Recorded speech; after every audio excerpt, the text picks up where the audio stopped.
This is what it's like on the receiving end.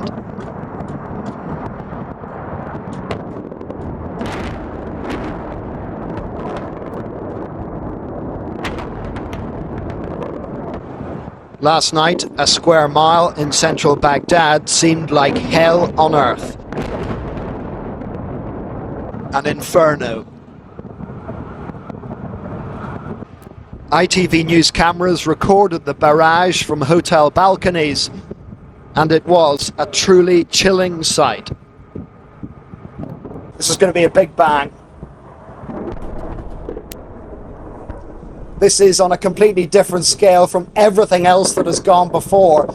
This isn't just an attack on bricks and mortar. It is an assault on the human senses, and as you can see, much of the Baghdad skyline, well, it's now flames and billowing smoke. Hi, this is Nnamdi. Welcome back to African Viewpoint. Should US intervene in Iran? History, law, and the case for a risky moment. That's our intro. A question that divides the world.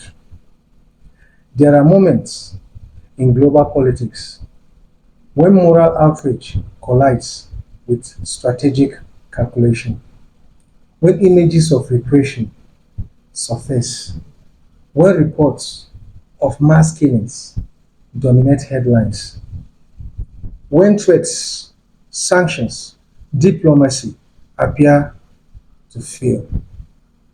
The question becomes unavoidable: should the United States come to the rescue of the Iranian people? And more controversially, should that rescue involve a military action? President Donald Trump has repeatedly issued severe warnings to Iran's leadership. Yet, critics argue that those threats have not softened the regime's treatment of its own citizens or people. Excuse me. Thousands are reported to have been killed or imprisoned during crackdowns. For some, the conclusion is stark. The conclusion is stark. Force may be the only language the regime may understand or understands. But history demands that we examine this carefully, very carefully. The humanitarian case for force.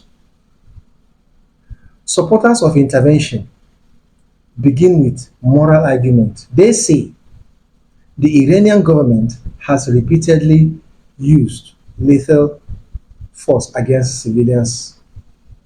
Sanctions and diplomatic isolation have failed to change behavior, which is true. International condemnation has had little effect from this view.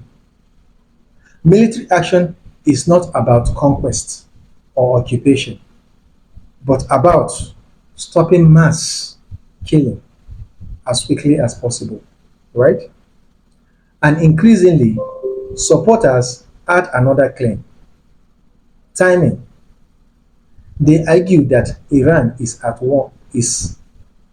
one of its weakest points in decades. Economically strained, politically isolated, and facing regional setbacks. If force were ever to work, they say this might be the moment. That is the argument of the people that are for using military force. That argument is powerful, but it's not unprecedented. What history tells us when force failed? Let's look honestly at similar moments in the past. Iraq, 2003, the US removed Saddam Hussein, a dictator responsible for mass killings.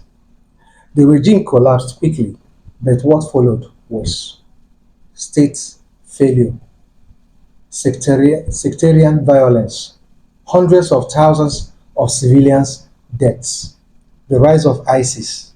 Military success did not translate into human security.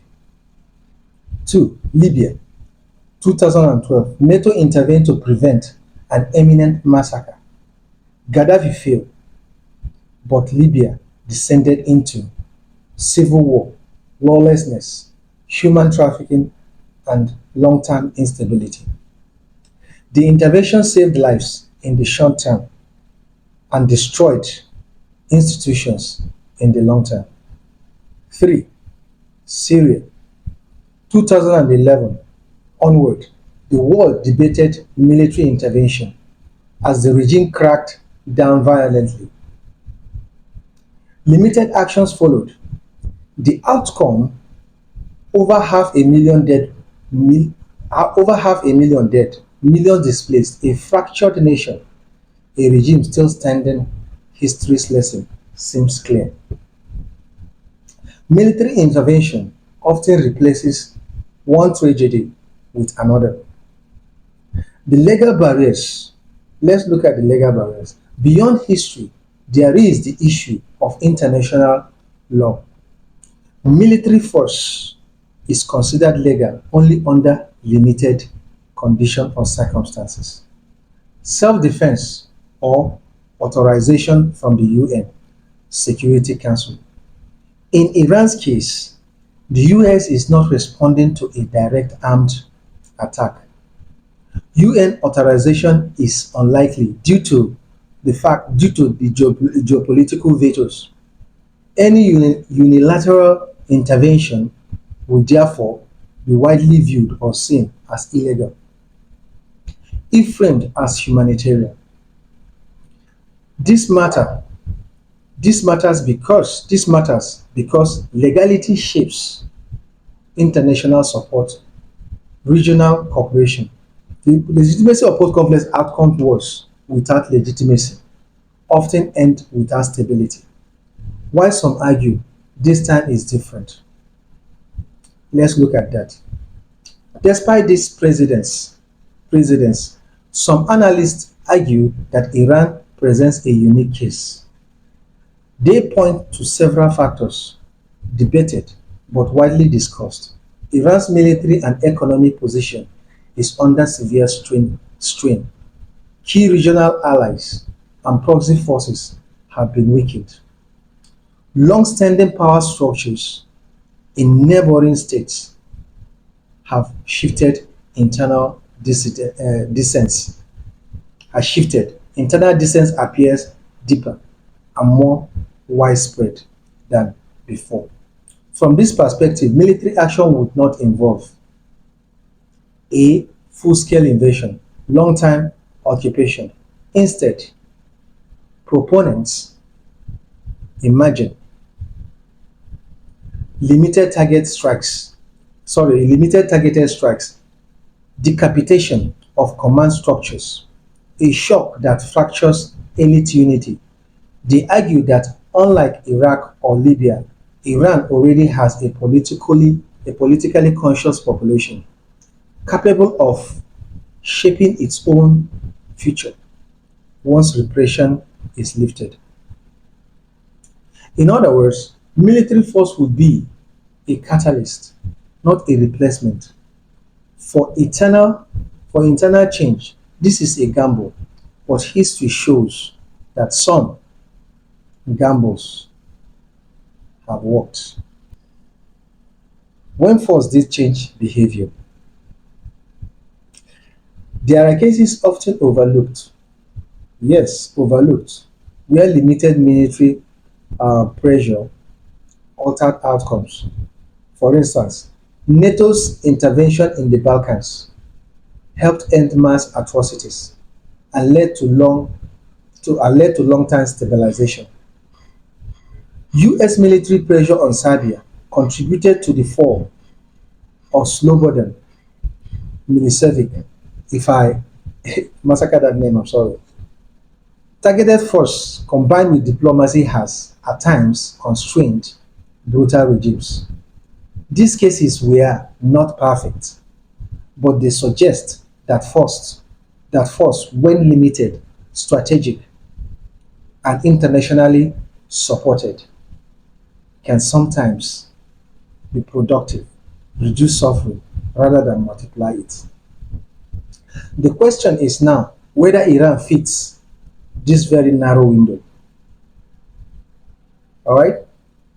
Anyway, in conclusion, should US take military action to rescue the Iranian people that desperately need it?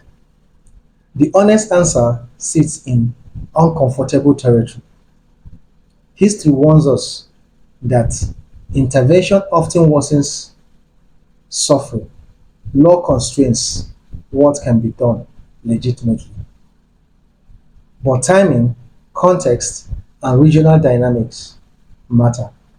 It is possible, but not guaranteed, but possible that carefully calibrated military action combined with diplomatic pressure and internal resistance could weaken a regime that has shown little regard for human life and for its citizens. This would be a high risk decision, but so is doing nothing. Now, I want to hear from you. Is this a rare moment where force could actually save lives? Or will history repeat itself once again? Share your thoughts in the comments. Again, like this video if you value balanced, difficult conversations. Do not forget to subscribe for more global analysis beyond slogans and sound bites. Because when nations choose war or restraint, the consequences last far longer than the debate. So, stay safe, stay out of trouble, and see you on the next one. Bye bye.